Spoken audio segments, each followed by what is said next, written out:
হরে কৃষ্ণা, রাধে রাধে। একজন ভক্তের আরতি ভগবানের কাছে।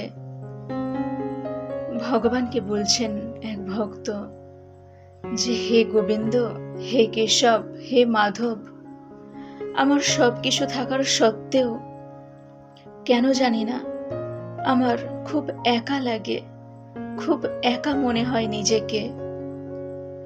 মন এত ব্যাকুল হয়ে ওঠে যে সব কিছু থাকার সত্ত্বেও যেন কিছু নেই, কিছু নেই। এইরকম কেন হয়? হে প্রভু, সব জায়গায় তো তুমি আছো, তুমি তো সর্বত্র বিরাজমান, তবুও কেন আমার একা মনে হয়? তবুও কেন আমি একাকিত্ব বোধ করি? আমি কিভাবে এই দুঃখ থেকে মুক্তি লাভ করব? তখন ভগবান বলছেন যে, তোমার একা মনে হয়, সেই একাকিত্বের মধ্যেও আমি আছি, শুধু তোমার বুঝতে বাকি আছে।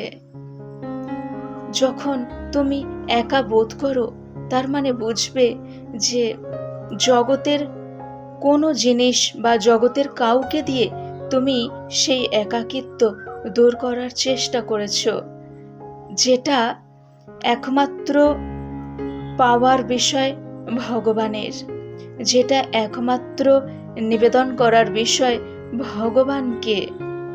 ভগবানকে মন দিতে হয়, তাহলে সেই মন কখনো দুঃখী হয় না।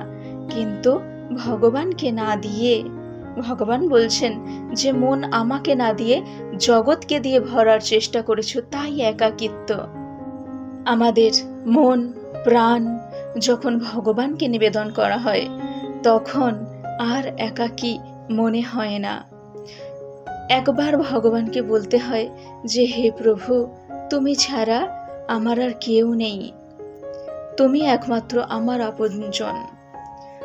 আত্মা যতক্ষণ না পরমাত্মাকে প্রাপ্ত হচ্ছে, ততক্ষণ আত্মা পরিতৃপ্ত হয় না। তাই তো আমরা দুঃখী হয়ে পড়ি। জাগতিক সব কিছু থাকার সত্ত্বেও আমরা দুঃখী হয়ে পড়ি। একমাত্র পরমাত্মাকে যখন আত্মা লাভ করে, তখন আত্মার পরিপূর্ণতা হয়।